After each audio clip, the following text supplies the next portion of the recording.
Hello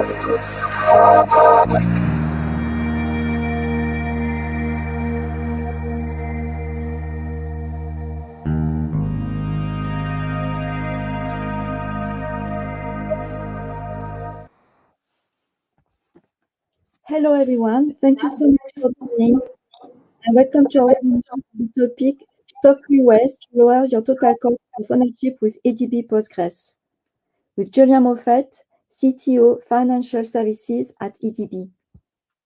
My name is Sophie Palmer and I am Marketing Manager at EDB. And before I pass the webinar to Julian, there are just a few housekeeping items for my side. First off, please note that this webinar is being recorded and your microphones are muted. If you have any questions, please feel free to send them to us at any time via the comment panel. During the presentation, our expert will answer them throughout the session. All participants will receive a link to the recorded download of this session as well as a slide from us over the next couple of days. So please look out for that. This is everything from my side, and I'm happy to hand over to Julian for his presentation on top 3 ways to lower your total cost of ownership with EDB Postgres. Thank you, Sophie. Welcome, everyone. Thank you for your time. Lovely to have everyone. Good morning, good afternoon, everyone. So as Sophie says, we're going to talk a little bit about total cost of ownership and more specifically how to optimize that, how to lower that. Perhaps just a little bit about me, just so you know who I am. My name is Julian Moffett. I've worked in technology for a long time. My background is specifically financial services. I worked for a very large global bank for more years than I care to remember. I've worked in infrastructure, I've worked in application delivery, I've done CTO roles. Today, I work for EDB. I am, as Sophie mentioned, the CTO for financial services. And my job today is to help our customers adopt open source, get the best out of our EDB portfolio. In some cases, we work with customers to help kind of refine existing data strategies or define database strategies. And much of that is often around how do we reduce costs, how do we reduce risk, how do we improve developer productivity. So the cost component of that, of my job, is very relevant for today's discussion. Very briefly, and I won't go through this in too much detail, just in case folks are not familiar with EDB. EDB stands for Enterprise DB. The short version of what's on this page is that we are essentially to Postgres what Red Hat is to Linux. We are the single largest contributor to the open source Postgres project. We provide support for Postgres databases. We've also built a whole bunch of tools around the database, specifically to help customers run what is a fantastic open source database at enterprise scale. So tools for high availability, for backup monitoring, all of that kind of good stuff. We have some pretty exciting stuff coming where we're kind of moving more into the world of data and AI. We're actually going to propel Postgres to be not only the world's leading transactional database, but the world's leading analytical database. But we'll park that one for now. That's probably a subject for a webinar in its own right. But just so you know who we are and where I come from. So let's get into the topic at hand. I'll try and not make this too much of a presentation, so please feel free to ask questions as we go. I will pause from time to time, but please do post questions. So the first question, just to level set, like, what is TCO? What do we mean by total cost of ownership? So in this context, when we say TCO, we mean fundamentally that combination of software, hardware, compute, and people-related costs in running any platform. Could be a database platform, could be a web application platform, whatever it happens to be. It's a metric, a key metric that we use when we're kind of benchmarking our solutions versus others. It's something that we use a lot with our customers when we're trying to demonstrate what the cost may look like to migrate from, for example, a legacy database platform to a Postgres platform. So when we talk about software, that is traditionally kind of license and maintenance costs back in the kind of an on-premise world. More often these days, it's probably more likely to be subscription costs in a cloud service provider context. Hardware, again, from a traditional on-premise perspective, that's probably more around the actual servers that you're buying, the racking, stacking of those servers, the data center cost, networking, all of that type of stuff, the storage arrays that you're buying. In a cloud service provider world, in a public cloud world, obviously that's a little bit more virtualized, and it comes down more to the spec of CPUs that you're using, the memory that you're allocating, the IOPS that you need from a storage perspective. And then the last one, not to be overlooked as people are expensive, is the cost of the human beings it takes to run any solution. So that means everything from how you design the solution to how you engineer the technologies, how you deploy the technologies, how you operate those on a day-to-day basis, and then how you maintain those. So the three things together are what we typically what typically comprises total cost of ownership when we talk about that in the context of database. All right, so let's get into the real meat of the discussion. How can I optimize those costs, particularly in this case, immediately on the software related costs? What are some of the things that we can do? So there's a bunch of things on this page, and again, feel free to ask questions. This is not rocket science. I hope these are mostly common sense. I'll kind of walk through a few of them, but please do ping with questions as necessary. The first thing that we always say to customers is, look, just validate your usage on the software you're using. Is this a piece of software you actually regularly use, need to use? Are you paying for service levels or support levels that you don't need? So as an example, you may have purchased, I don't know, EDB's premium support for database, which gives you like, I don't know, 15 minutes response time on your database. Maybe you only call support once a year, and maybe you don't need 15 minutes. Maybe you've got 2 hours before you need to get a response. So those are the kind of things that are relatively easy, straightforward to do, to go back to your vendors and say, actually, yeah, I don't need this level. Let me reduce my expenditure.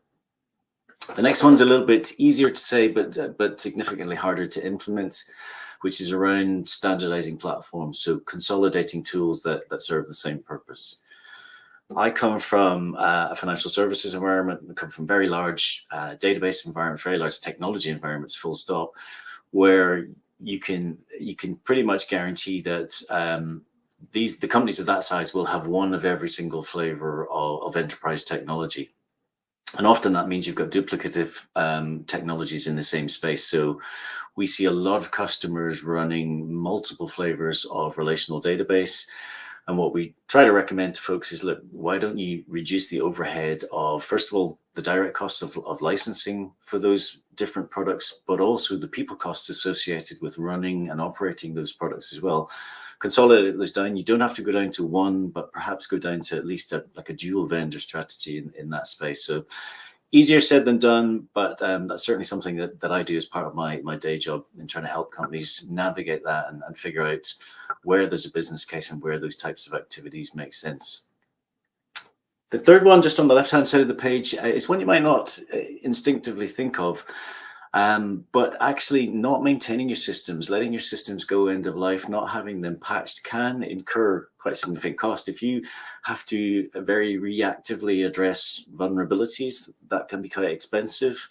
If you have to kind of work around or build technology solutions to kind of deal with incompatibilities because you're not at current versions of software, that can also incur costs. And then the last point on the bottom left is you've also potentially got some additional vendor costs, just actual direct costs in terms of having to pay more for support for end-of-life software. So those are things, when we build new database solutions for customers, we encourage them to build end-of-life remediation or version currency into the solution from day one.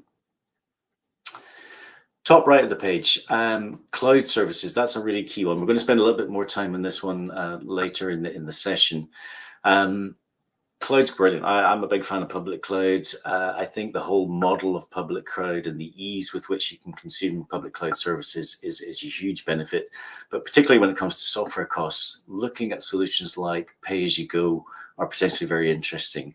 Looking at solutions where you've got upgrades and all of that kind of stuff included can reduce your software costs. So something to be aware of. The next one, renegotiate with your vendors. It sounds really obvious, but don't be shy. Go back to your vendors. Think about volume discounts. If you've increased your usage, or vice versa, if you've reduced your usage, go back to your vendors and actually have a conversation with them. Think about things like contract consolidation. Yeah, it still amazes me to this day the number of customers that we work with that haven't had those conversations with their vendors. And then the last one, which is very close to our hearts in EDB, is adopt open source software. Take a look at open source software. I think there's been an enormous shift over the last 5 to 10 years in just how mainstream open source software has become, particularly in the database space. We've found that Postgres is consistently kind of the developer's favorite. It always comes out top on DBMS of the year and the Stack Overflow surveys, which is great for us because that means a lot of people come knocking on our door looking for some expertise in how to adopt Postgres safely, securely, and ultimately successfully at scale. That's really I think the sweet spot of EDB. That's what we try to do. But one thing I will say, open source by its nature, there's no license fee as such. That I think is very attractive. I will say just be prepared to spend some money on support. Don't just go for the completely free versions. I think we have a number of customers that have come to us where Postgres has kind of grown by stealth through their organizations. Developers love Postgres. The next thing you know, you've got 1,500 databases running. You've got some tier 1 and tier 2 applications running, and then something goes bang in the middle of the night. There's an issue, there's an outage, and you need support, and you don't have support, and there's downtime as a result, and everyone gets very upset. So we strongly encourage our customers, while adopting open source, to get yourself some support. Have someone at the end of the phone, like an EDB or one of our peers, to help you answer calls and give you expert support as necessary. So let me pause for just a second. Any questions on those hopefully fairly common sense suggestions on how to optimize your software costs?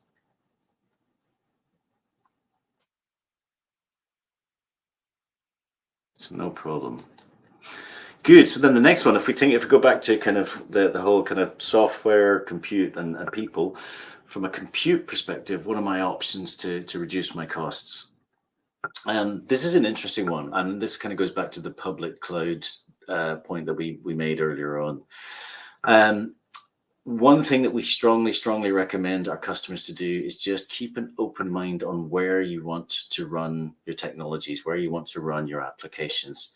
I think I'm a big fan of public cloud. I don't think it is the solution for everything. I think you need to kind of choose when to use public cloud according to the application workload. For me, public cloud is just another string to everyone's bow in the technology landscape that people have at their fingertips. Most of our customers have historically run on-premise. Some of our customers, a smaller number I will say, run exclusively in the public cloud, but most companies run in what's called a hybrid mode, where you've got some stuff on-prem, stuff in the public cloud.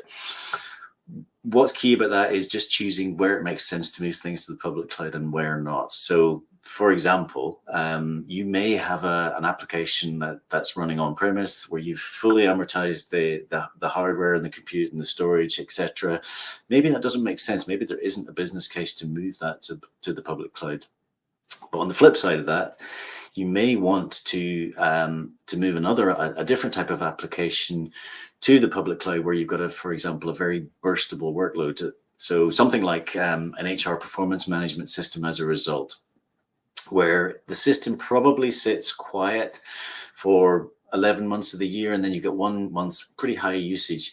The challenge with building that on premise is that you have to build to the peaks, and you've got a lot of underutilized compute and storage for 11 months of the year, and your compute guys are going to be shouting at you, that's a really good example of something that might be valuable to move to the public cloud, where you can scale up and scale down as necessary. You can also kind of take advantage of turning things off and hibernating databases, all that kind of good stuff. So that's a really key one to take advantage of.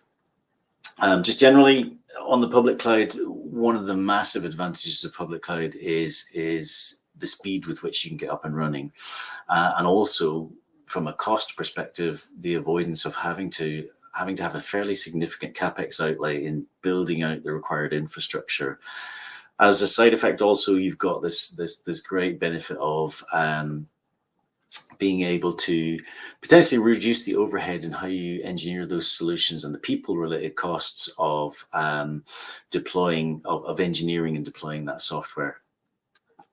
Okay, I think there was a question there, and my apologies, I missed it because I was chattering so much. Could you have yes, absolutely. So the question is, could you have mixed support, no support in dev? Yes, absolutely. So EDB offers a few different flavors of support, and I'm sure many other vendors do the same. So yes, the short answer to that question is absolutely yes. Just last point on the public cloud. I think the big thing for us in EDB when we talk about public cloud is not just the fact that you're running in someone else's data center. It's very much the fact that it's someone else's data center as it is an operating model change. People have got very used to this ability to kind of point and click and have services delivered quickly. The big piece there is that it kind of delegates some of the more labor intensive IT management and maintenance tasks to the CSP. So you can basically offload that. If you're buying a managed service from a CSP, from a cloud service provider, then you don't have to do that low-level engineering. You can free up your teams to have them focus on more higher value work. So that's a really key point.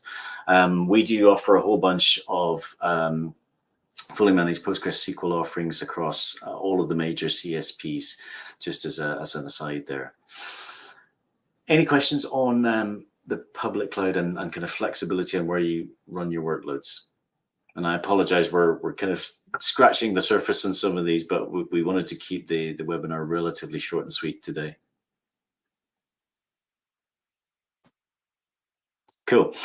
So the last one, let's talk about, I'd prefer to phrase this one differently. I don't know if we reduce our people-related costs. I think what's perhaps a more interesting way to look at that is, can I free up my people to do higher value work?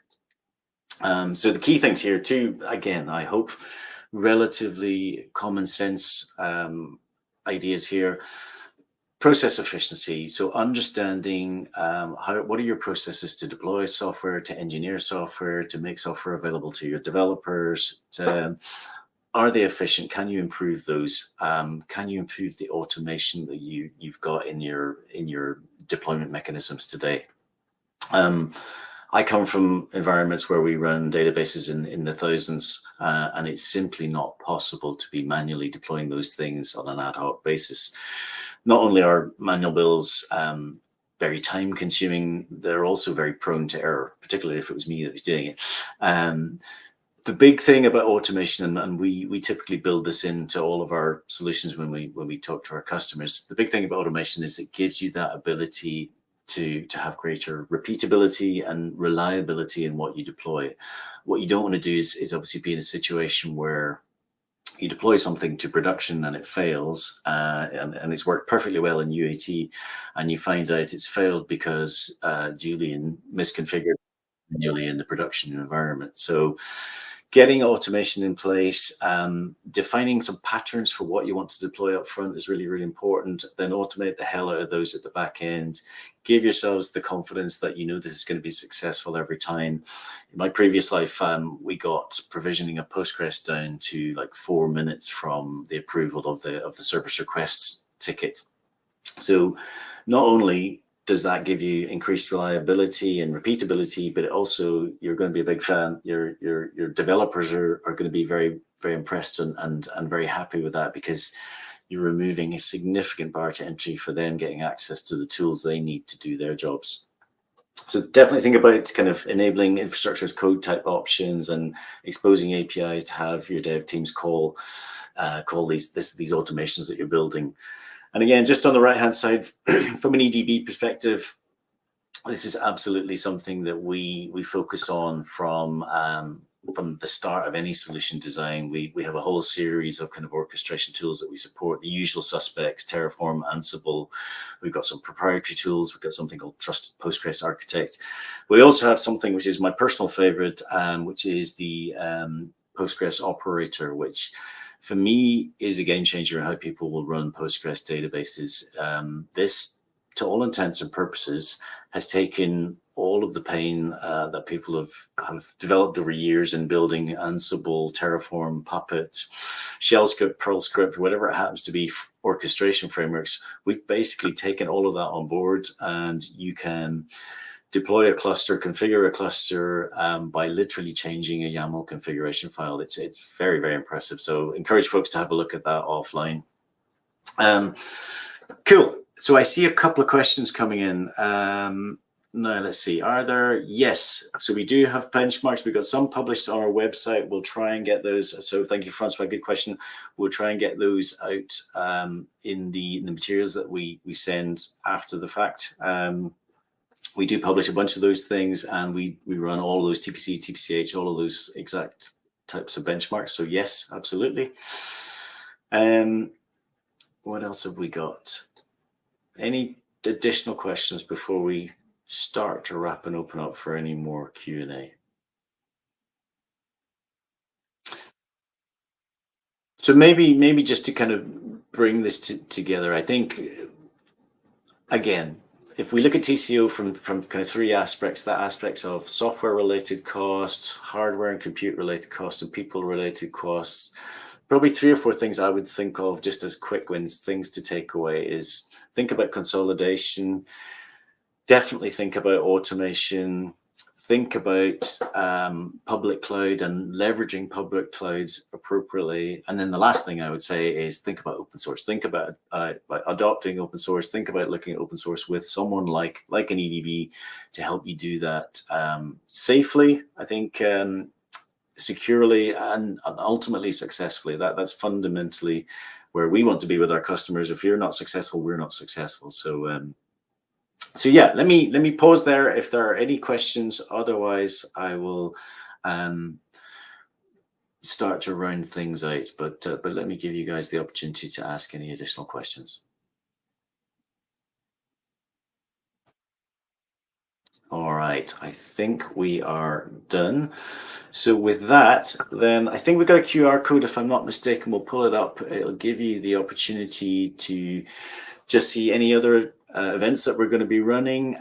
As Sophie mentioned earlier, we'll send some materials that after the fact, and we'll add some of the questions in there. We'll add responses to some of the questions you guys had.